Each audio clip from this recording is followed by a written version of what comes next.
and welcome to Figments, the Power of Imagination, episode whatever. We've had a lot of episodes. I think this is about my 40th Figments. And as always, I'm pretty excited about my guest. Today, I'm going to talk with Clint Churchill about the Pearl Harbor Aviation Museum, one of my favorite places, one of the best places on Oahu, and it's full of best places. So, before I do that, of course, I have to start with my opening rant. And the first one is a real from the news headline. Come on, man. The Biden administration is establishing a disinformation board, a disinformation board. And I'm a pretty middle of the political spectrum guy, but come on, man. If nothing else, whoever thought of that name? So you form your own opinion, watch a few of the interviews with the DHS secretary and other people. And if you don't say, come on, man, or come on, person, to be less gender specific, then I don't know what you're thinking. But I am a free speech absolutist, as Elon Musk said when he bought Twitter. The second thing I'll talk about is Ukraine, Russia. Man, it doesn't get better. Now we have a bunch of nuclear threats from the former Soviet Union, from Putin and his mouthpieces, if you will. We have to take those seriously. I would not rule anything out of the realm of possibility from Vladimir Putin and those who help him govern. And I don't think there are many of those. I did, as you know, have Jim Hake, the CEO of Spirit of America, on my show a few weeks ago, and he talked about the non-lethal aid that we are seeing that they are sending from Spirit of America, like ballistic helmets. This is a Spirit of America donated helmet that saved a life in Ukraine. And verified by a U.S. military partner of Spirit of America, the truly unique nonprofit that works directly with the military and the State Department. So I'm going to ask you to donate to Think Tech Hawaii too, but Spirit of America is doing some awesome work, and I'd ask you to help them. So now to the real show, to Clint Churchill, one of the founders of the Pearl Harbor Aviation Museum. Aloha, Clint. How are you, man? Doing great, Fig. Good to see you. Good to see you. You are one of four founders. We're going to talk about the museum before long, and that's pretty cool because it's a great place. I had my retirement dinner, as you know, there. But let's talk about you and let the audience get to know you before they get to know the museum if they don't already. You're from Arizona. Yep. I know you went to college in Tucson. Arizona was home. What part? Arizona's home. Born and raised in Phoenix, 1943. My dad was a cotton broker, and Phoenix was a small little town, Yeah. less than 100,000, but growing way up. So public school, high school, then University of Arizona in Tucson. What part of Phoenix? Since I spent 4 years there at Luke Air Force Base. We're kind of right in the middle, halfway between McDowell and Thomas Road, if you know. Sure, absolutely. Right by Encounter Park. My folks moved to Phoenix, 1934. The city limits was Encounter Boulevard. How about that, Thomas Road? That brings back memories because I was driving past Thomas Road with my daughter Yating, who's also a former guest, and her brother Thomas wasn't in the car. But as I said, this is Thomas Road. She was probably 5. She said, "Where's Yating Road?" Because if there was a road named for her brother, I mean, why wouldn't there be a road named for her? There was quite a bit of cotton production back then, right? And agricultural land around what is now homes and businesses in Phoenix. Well, what empowered the valley there was the Salt River Project, and the building of 3 dams and 3 lakes, Canyon, Roosevelt, Saguaro, and then the canals. So those canals brought water down that basically empowered all of that land, and cotton was one of the primary early crops, obviously along with oranges, grapefruit, and so forth. If any of our viewers have watched NFL games like the Super Bowl in the stadium there, that was a cornfield. It was about a mile from my home when I lived there from 1988 to 1992. The area has changed a lot. I really enjoyed it. It's kind of warm, but as I like to say, you don't have to shovel heat.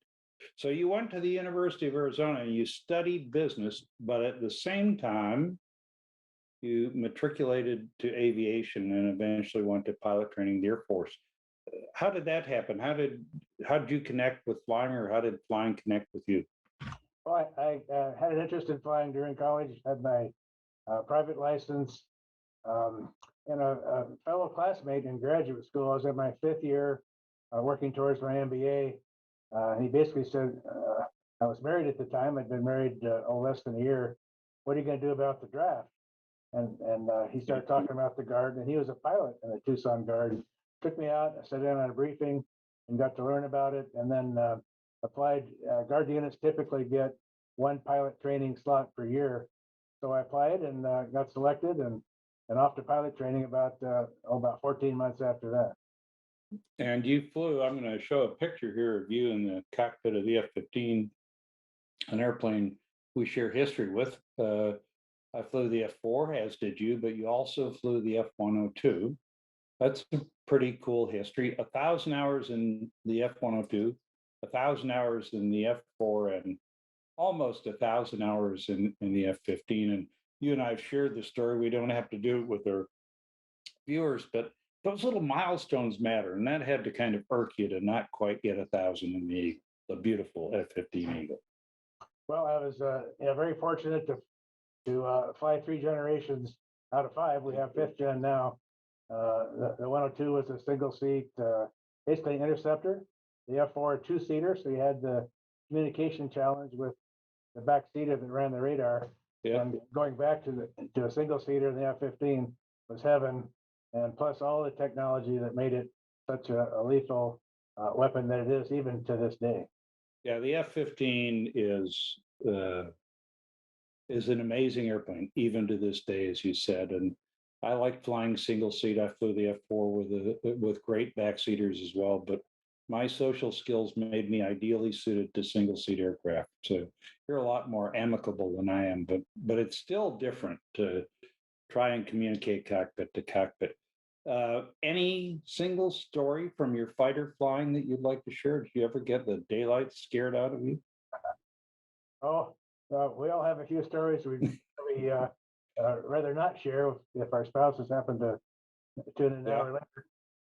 I guess the one that I recall, I'm sure you did several red flags, Cope Thunders. Yeah. I was fortunate and honored to be involved with three red flags and a Cope Thunder, and maybe for These are major training exercises. Yeah. yeah, it's the Air Force's flag exercises where you have a red force, a blue force, and typically 50 plus airplanes in the blue force and a big strike package.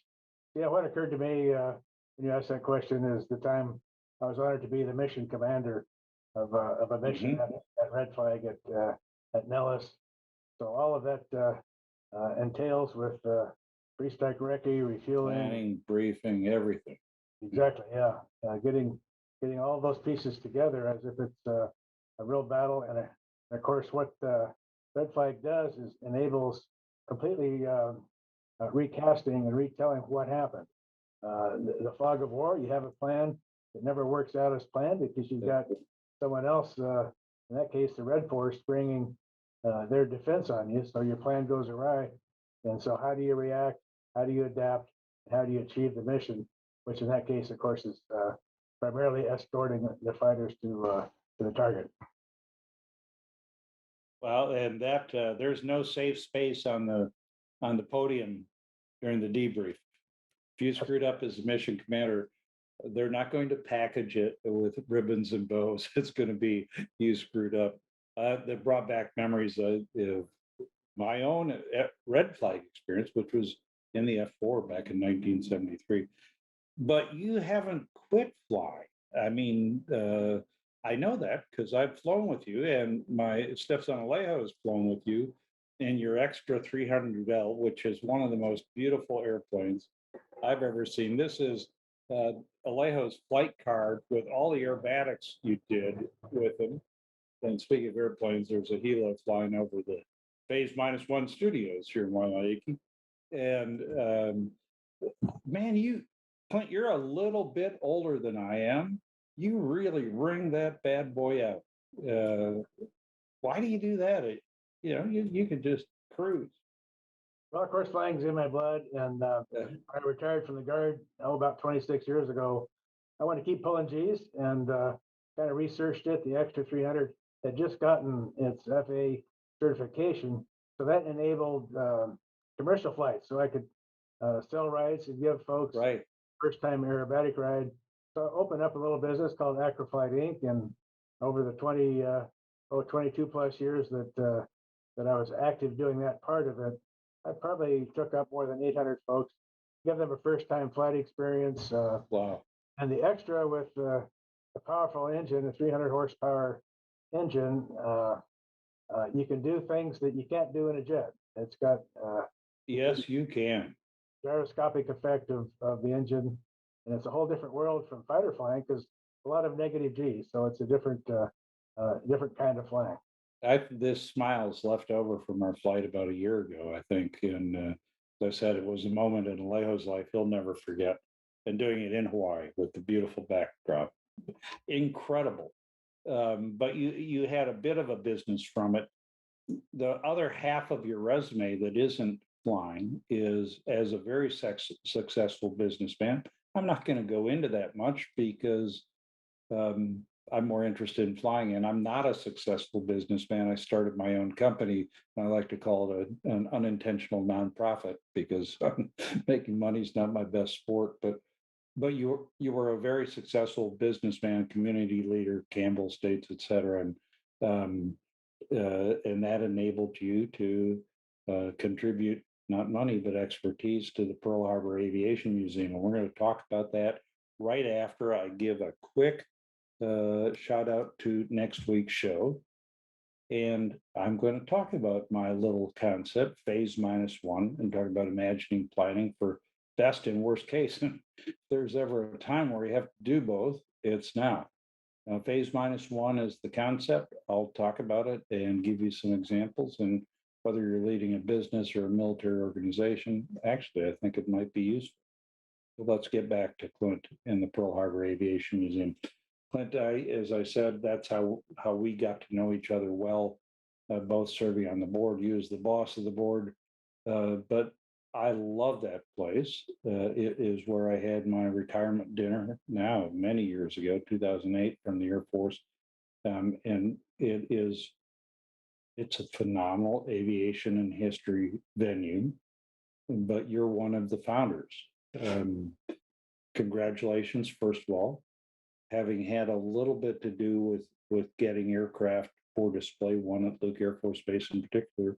I know just getting the airplanes is really difficult, but I never thought a museum here in Hawaii would succeed.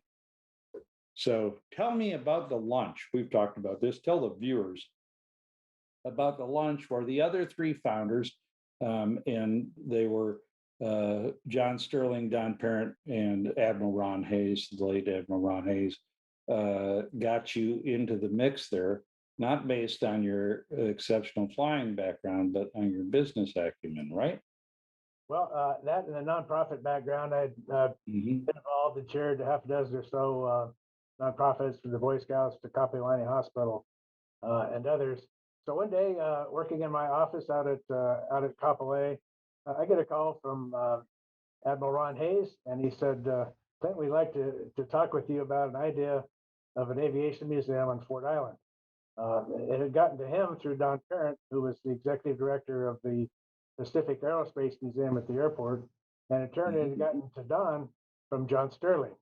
John was connected with a previous effort that didn't go anywhere. Some fellows that came over in 1995, as I recall, for the what would that have been, the 50th commemoration of the end of Mm-hmm. World War II, and they had that original idea that needed a local board, a local effort, and the like to be able to raise the funds to do it. So we got together for lunch out at Covalina and talked about it, and we said, number one, do you realize how much work this is going to be? And number two, we went around the table. I'm all in. I'm all in. We shook hands and so thereafter formed a new corporation. Got our 501c3, and that's kind of how it began. This is all in the 2000 1999, 2000 timeframe. So, what was the motivation? I mean, what drove you all to say I'm all in? Because, as you said, it's a lot of work in Well, a location that work wouldn't necessarily be very easy. So, what aviation, was it that drove to you? us, the aviation was the missing piece at Pearl Harbor. Obviously, you Hmm. have the Arizona. The Missouri had only been there maybe 4 or 5 years at that point. You had the Bowfin submarine. Hmm. Nowhere on Oahu was there anything about aviation. Yet aviation played such an important role in World War II, in Korea, and in Vietnam. We felt that there was a need to tell those stories. I think that motivated all of us, especially Admiral Hayes, who was a combat veteran in Vietnam, and with my Air Guard background as well. Yeah, Admiral Hayes is got ready for this show. I thought about, first of all, one of the nicest gentlemen you'd ever meet. A wonderful human being, and he only had 3 silver stars and 7 distinguished flying crosses. And you would never know it because he'd never tell you. We miss him. We lost him about a year ago. We lost Admiral Ron Zapslatiper, another just fantastic guy, just in recent days. And um, what a great guy. Takes that kind of vision, and as you said, there had already been a bit of a museum at the airport, but it wasn't the same, right? That's correct. Just a small museum in the center concourse there. The airport division was going to move them to a less desirable location. So the idea of kind of joining with the vision for Ford Island made sense to those that were involved with the Pacific Aerospace Museum. By the way, our And first name was the Military Aviation Museum of the Pacific, and that evolved to Pacific ah, Aerospace Museum, and that evolved to Pearl Harbor Aviation Museum. and you can see the location. The name matters. It was Pacific Aviation Museum, but this is at America's battlefield at the first point attacked in around Pearl Harbor on December 7th, 1941. We're looking right at where the museum is today. You'll recognize the tower under construction, and this picture was taken on December 8th, 1941. That's why I titled this episode History You Can Feel. Every time I go to the museum, and I do that a lot, as you know, for board meetings and other things, uh, man, you can feel the history because you're right there. There are still bullet holes in the Hangar 79. This is where the world changed as America was drug into World War II. So at that lunch was Ford Island and the 2 hangars we now have and the ops building. Were they already presumed to be where this museum would be located, or was that a bit That of a evolved over figment? the next 2 years. There was special legislation passed in Congress, referred to Fort Island legislation, to redevelop the island, Hmm.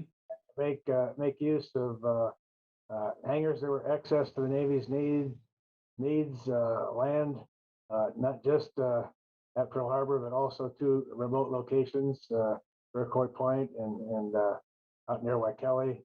And Hmm. so the Navy was working through a request for proposal, an RFP, and so we worked hard to try to get in that the preferred bidder should have included a visitor attraction utilizing the 3 hangars and the control tower on Fort Island. So we were fortunate to be included in 2 of the finalists that were selected, and then the Hunt Fluor final Fort Island Ventures was selected to be the master redeveloper of Fort Island.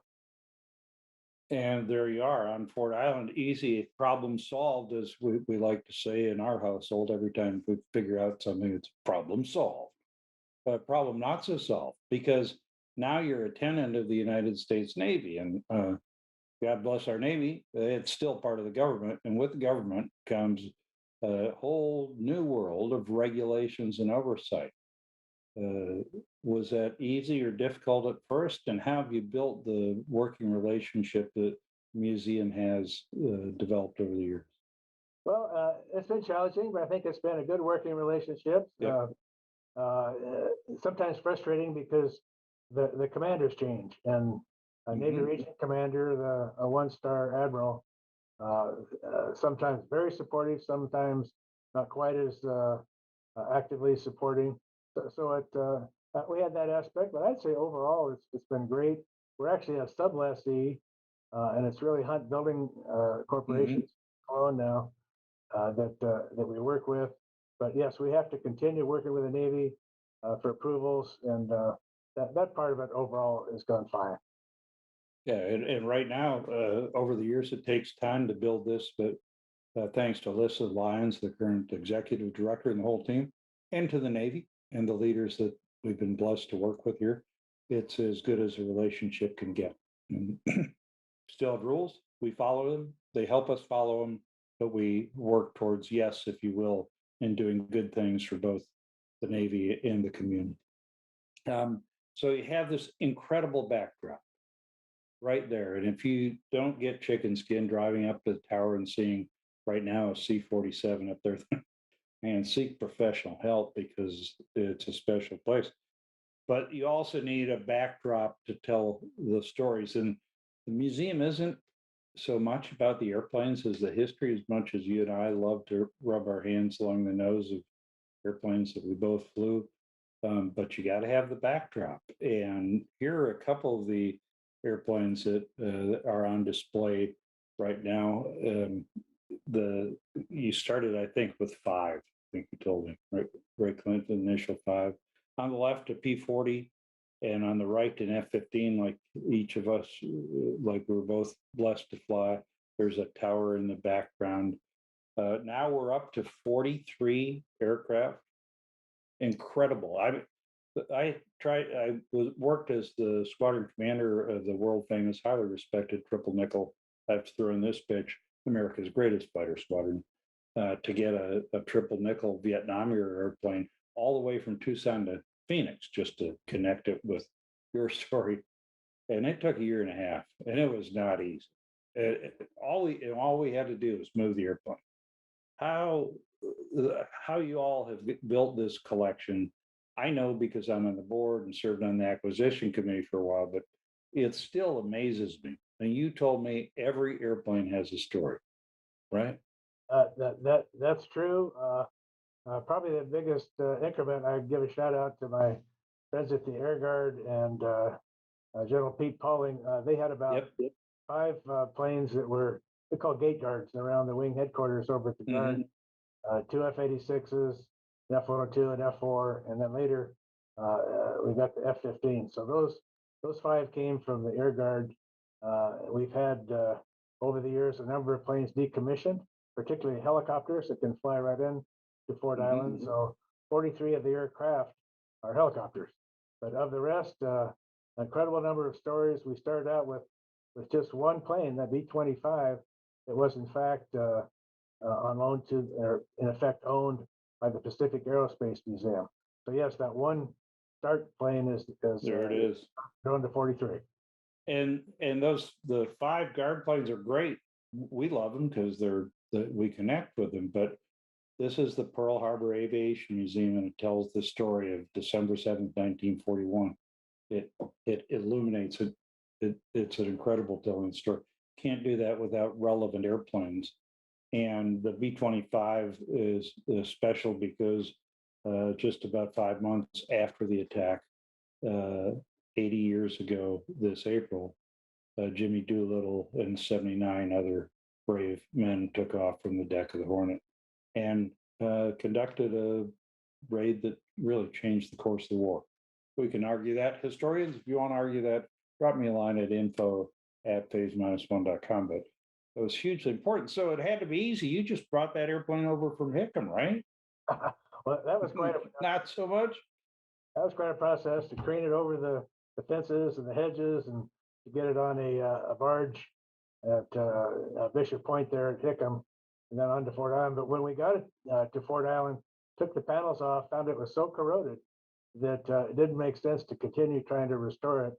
But fortunately for us, in California, a place called Aero Traders, run by Carl Mhm. Scholl, owned by Carl. We contacted him, and he said he's just finished up restoring a B-25. It'll be perfect for you guys. I'll have it done in time for your opening. And why don't you trade in the one that's so corroded and buy the one he's finishing? So that's what happened. So we had, in Wow. effect, a swap for the B-25 that's still in our first phase in hangar 37 today.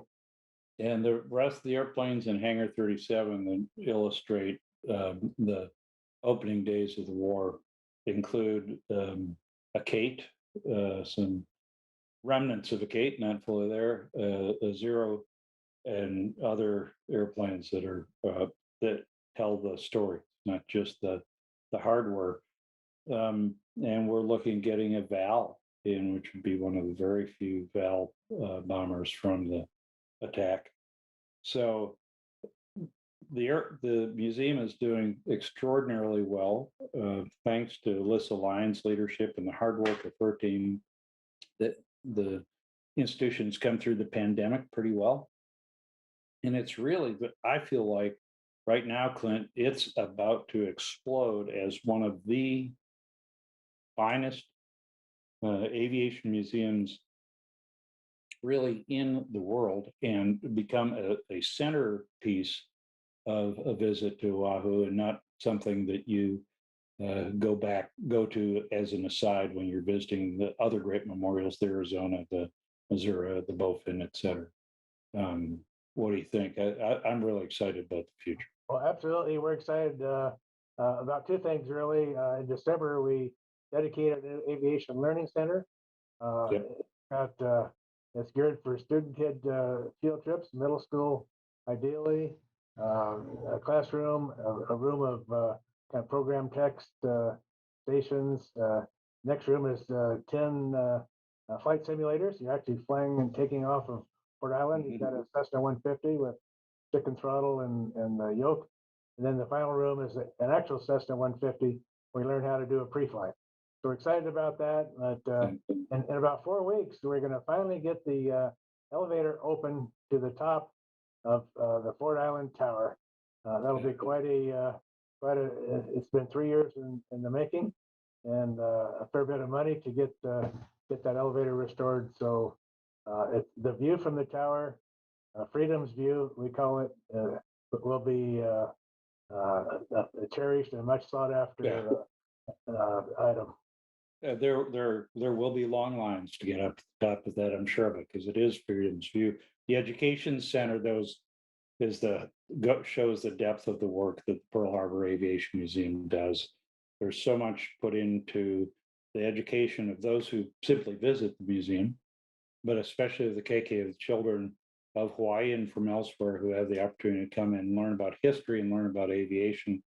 And the team is driven to do that, to contribute to the community. And that's why, under your leadership and Alyssa's, and now General Ray Johns, we've been able to get the financial support to do things like you described. Now we're repairing the historic Hangar 79 roof. And folks, just wait, come back in a year, and come back again in another year. This can be an amazing museum. Already is, only getting better.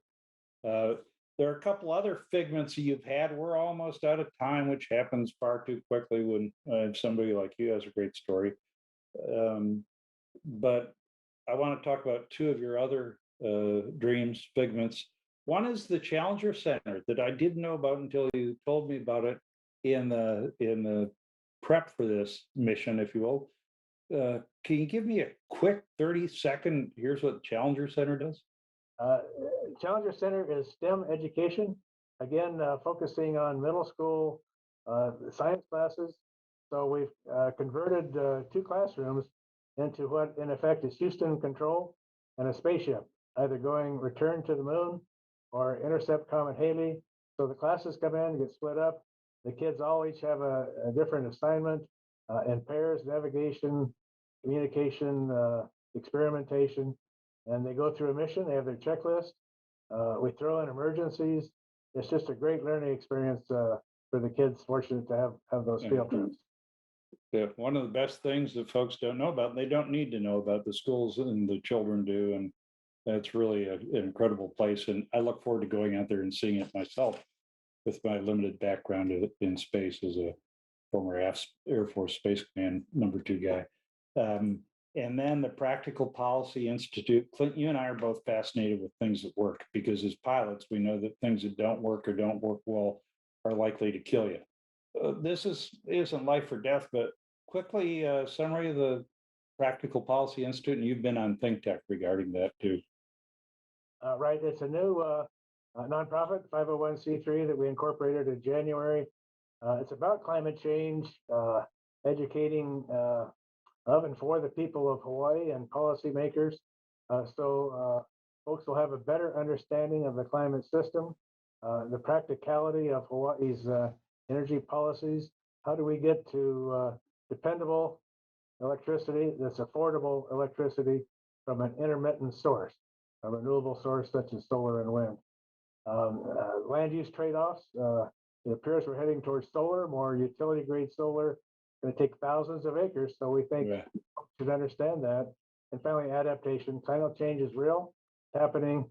We're going to need to adapt in the decades ahead, so we need to talk about that in a practical way that works. And I applaud your efforts there. It's not a denial sort of thing. It's going to work. Yeah, and I admire that. Well, thanks, Clint. Great talking to you. I'll see you at the Challenger Center sometime soon. I'll see you in museum meetings, because we always do. And when you get your extra 300L out of refurb overhaul, I'll come rub the skin at least with you. So thanks for joining me. Well, thanks for having me, Fig. Appreciate it.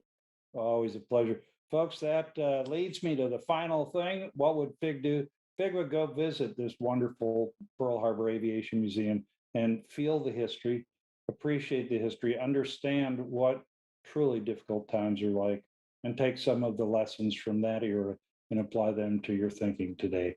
It is an amazing place, and we've got some wonderful folks out there to help you feel the history.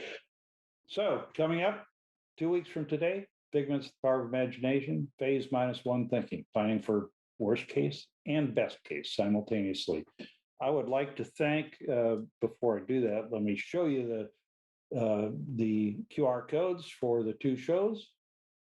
Feel free to snap that, look on your phone, watch prior episodes, and please click like. I don't get paid for this. Nobody gets paid for this, but it does make me feel good. Now I'll thank Think Tech Hawaii and remind you that it is the spring fund drive. It's a wonderful nonprofit that allows citizen journalists like me to put on over 30 shows a week and express views on a variety of topics that inform the debate and discussion and make our state and our country a better place. So I'll see you in a couple of weeks. Aloha.